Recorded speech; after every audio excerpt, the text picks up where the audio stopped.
Trending sa TikTok ang video kung saan kitang-kita ang sobrang panggigigil ni SB19 Pablo Nace sa kasama niyang sina Stel Ajero at Josh Cullen. Aliw na aliw ang fans sa nasabing reel kaya agad itong nag-viral.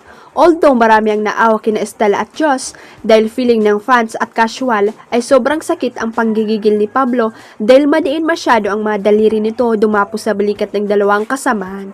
Yung kahit nanunood lang ng araw ay ramdam kung gaano kasakit ang pagdiin ng mga kamay ni Pablo sa balikat at braso ni na Stel at Josh. Pero patunay lang daw ito kung gaano kakulit ang maliman sa isa't isa. Natetake nga kasi nila ang ganitong kulitan pero ang nakakatuwa rito imbis na magalit ang dalawa sa pamimisikal ng songwriter ng SB19 ay tinawanan lang nila ang kakulitan ni Pablo. Pagpapatunay lang ito na higit pa sa magkakaibigan ang turingan ng mga hari ng P-pop. Ang nakakaloka may mga intrimitidang netizen ang unang intriga na buti pa raw ang SB19 matatag na mistulang nagpapatutsada pa sa isang kilalang girl group na nangangalib na raw magwatak-watak.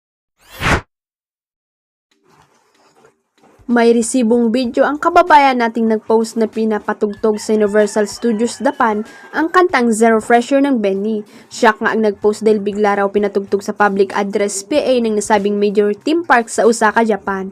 Super proud nga ang kababayan natin nang mapakinggan ang Zero Fresher sa naturang bansa. Masaya rin daw siya dahil na-appreciate ng mga dayuhan ang pinagmamalaki nating P-pop music.